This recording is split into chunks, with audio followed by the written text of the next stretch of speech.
Air India airlines ಇಂದ ಒಂದು ಎಡವಟ್ಟಾಗಿದೆ. ನೇಪಾಳ ಪ್ರವಾಸಕ್ಕೆ ಅಂತ ಹೊರಟಿದ್ದನ್ನ ಮೊಟಕುಗೊಳಿಸಲಾಗಿದೆ. ಏರ್ಪೋರ್ಟ್ನಲ್ಲಿ ಪ್ರಯಾಣಿಕರು ಪ್ರತಿಭಟನೆಯನ್ನ ಮಾಡುತ್ತಿದ್ದಾರೆ. ಕೆಂಪೇಗೌಡ ಅಂತಾರಾಷ್ಟ್ರೀಯ ವಿಮಾನ ನಿಲ್ದಾಣದಲ್ಲಿ ಇಮಿಗ್ರೇಷನ್ನಲ್ಲಿ ಪ್ರಯಾಣಿಕರು ಪ್ರತಿಭಟನೆಯನ್ನ ಮಾಡುತ್ತಿದ್ದಾರೆ. ಏರ್ ಇಂಡಿಯಾ ಏರ್ಲೈನ್ಸ್ ವಿರುದ್ಧ ಪ್ರಯಾಣಿಕರು ಆಕ್ರೋಶವನ್ನ ವ್ಯಕ್ತಪಡಿಸುತ್ತಿದ್ದಾರೆ. ನಿನ್ನೆ ಬೆಳಗ್ಗೆ 10:30ಕ್ಕೆ ಸುಮಾರು 170 ಜನ ಏರ್ ಇಂಡಿಯಾ ಏರ್ಲೈನ್ಸ್ ನಲ್ಲಿ ಕಠ್ಮಂಡುವಿಗೆ ಅಂತ ಹೋಗಿ ವಾಪಸ್ಸಾಗಿದ್ದಾರೆ. ನೇಪಾಳಕ್ಕೆ ಅಂತ 170 ಜನ ಪ್ರಯಾಣಿಕರು ಹೊರಟಿದ್ರು. ಆದ್ರೆ ಏರ್ ಇಂಡಿಯಾ ಏರ್ಲೈನ್ಸ್ ವಿಮಾನ ಕಠ್ಮಂಡುಗೆ ಹೋಗಿ ವಾಪಸ್ಸಾಗಿದೆ. ನಿನ್ನೆ ರಾತ್ರಿ ಕಠ್ಮಂಡುವಿನಿಂದ ಬೆಂಗಳೂರಿಗೆ ವಾಪಸ್ಸಾಗಿದೆ. ಇವತ್ತು ಮತ್ತೆ ಲಕ್ನೋದಲ್ಲಿ ವಿಮಾನ ಲ್ಯಾಂಡ್ ಆಗಿದ್ದು, ಲಕ್ನೋದಿಂದ ವಾಪಸ್ ಬೆಂಗಳೂರಿಗೆ ವಿಮಾನ ಲ್ಯಾಂಡ್ ಆಗಿದೆ.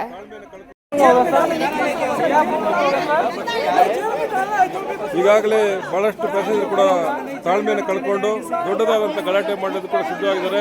ಇಲ್ಲಿ ಧರಣಿ ರೀತಿಯಲ್ಲಿ ಕೂತ್ಕೊಂಡು ಎಲ್ಲರೂ ಕೂಡ ವಾಗ್ವಾದದಲ್ಲಿ ಕೂತ್ಕೊಂಡಿದ್ರು ಕೂಡ ಯಾವುದೇ ಕಿಂಚಿತ್ತು ಕೂಡ ಅವರು ಕಿವಿ ಕೊಡದಿರ ಇಲ್ಲಿನ ಬೇರೆ ಸಿಬ್ಬಂದಿಗಳನ್ನ ಇಟ್ಕೊಂಡು ನಮ್ಮ ಮೇಲೆ ಬೇರೆ ದಬ್ಬಾಳಿಕೆ ಮಾಡುವಂಥ ಕೆಲಸಗಳು ಮಾಡ್ತಾ ಬರ್ತಾ ಇದ್ದಾರೆ. ಇಲ್ಲಿ ಹೆಣ್ಣು ಮಕ್ಕಳು ಕೂಡ ಭಾಳ ತಾಳ್ಮೆಯನ್ನು ಕಳ್ಕೊಂಡು ಕೂತ್ಕೊಂಡಿರೋದು ಕೂಡ ದೃಶ್ಯಗಳು ಕಾಣ್ಬೋದು. ಇಲ್ಲಿನ ಏನು ಏರ್ ಇಂಡಿಯಾ ಎಕ್ಸ್ಪ್ರೆಸ್ನ ಸಿಬ್ಬಂದಿ ವರ್ಗ ಯಾರು ಕೂಡ ಬಂದು ಇಲ್ಲಿನ ವಿಚಾರವನ್ನು ಕೈಗೊಂಡಿದ್ದೀರಾ. ಇಲ್ಲಿ ಧರಣಿ ಕೂತ್ಕೊಳ್ಳುವ ರೀತಿಯಲ್ಲಿ ಏರ್ಪೋರ್ಟಲ್ಲಿ ಒಂದು ದೃಶ್ಯ ಕಂಡು ಬರ್ತಾ ಇದೆ.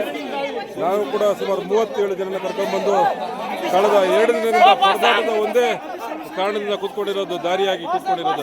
ಎಲ್ಲ ಓಟ್ ಕರ್ಕೊಂಡು 1:30 ಗಂಟೆ ರಾತ್ರಿಗೆ ನಮ್ಮ ಹೋಟೆಲ್ ಕೂತ್ಕೊಂಡು ಊಟ ಕೊಡ್ತೀವಿ ಅಂತೇಳಿ ಊಟ ಕೊಡ್ತೀರಾ, ಬೆಳಗ್ಗೆ ಮತ್ತೆ ಚೆಕ್ಔಟ್ ಮಾಡಬೇಕು. 8 ಗಂಟೆಗೆ ಟಿಫನ್ ಕೊಡ್ತೀವಿ ಅಂತ ಹೇಳ್ಬಿಟ್ಟು ಬರೀ ಒಂದೊಂದು ಇಡ್ಲಿ ಕೊಟ್ಬಿಟ್ಟು ಕರ್ಕೊಂಬಂದ್ಬಿಟ್ಟು ಇವತ್ತಿನ ಮಧ್ಯಾಹ್ನ 12 ಗಂಟೆಗೆ ಇಲ್ಲಿಂದ ಕರ್ಕೊಂಡು ಹೋಗ್ಬಿಟ್ಟು ವಾಪಸ್ ಹೋದೆ.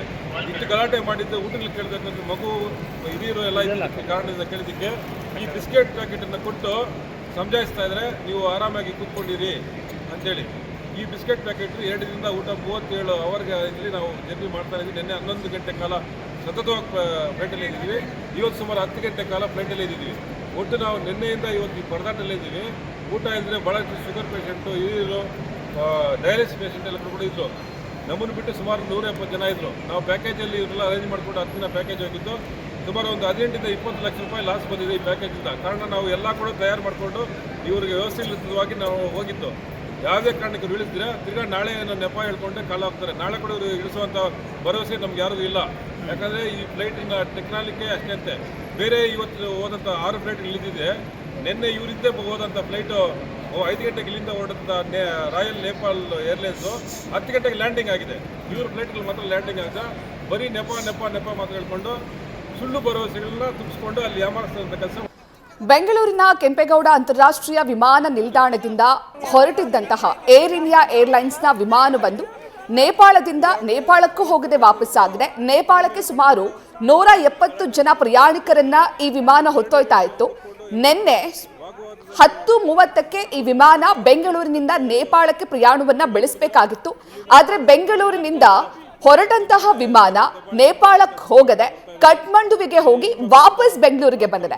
ನೇಪಾಳದಲ್ಲಿ ಲ್ಯಾಂಡಿಂಗ್ ಆಗಬೇಕಾಗಿದ್ದಂತಹ ವಿಮಾನ ನೇಪಾಳದಲ್ಲಿ ಲ್ಯಾಂಡಿಂಗ್ ಆಗದೆ ಕಠ್ಮಂಡುವಿನಲ್ಲಿ ಲ್ಯಾಂಡ್ ಆಗಿ ಕಠ್ಮಂಡುವಿನಿಂದ ವಾಪಸ್ ಬೆಂಗಳೂರಿಗೆ ಬಂದಿದೆ.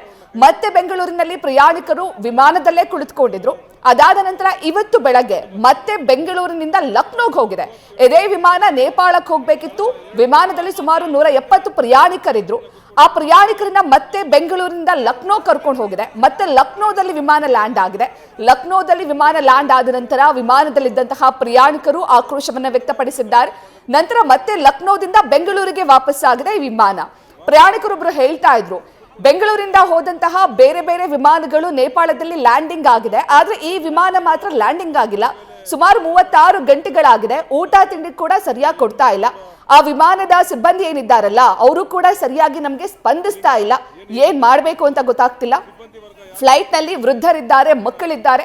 ಅವ್ರು ಯಾರಿಗೂ ಕೂಡ ಸರಿಯಾದ ರೀತಿಯಲ್ಲಿ ಊಟ ತಿಂಡಿ ಕೊಟ್ಟಿಲ್ಲ. ಕೇವಲ ಒಂದು ಬಿಸ್ಕೆಟ್ ಪ್ಯಾಕೆಟ್ ಅನ್ನ ಕೊಟ್ಟಿದ್ದಾರಷ್ಟೇ. ಸೊ ನಮಗೆ ಯಾರೂ ಕೂಡ ಸರಿಯಾಗಿ ಸ್ಪಂದಿಸ್ತಾ ಇಲ್ಲ ಅಂತ ತಮ್ಮ ಆಕ್ರೋಶವನ್ನ ವ್ಯಕ್ತಪಡಿಸಿದ್ದಾರೆ.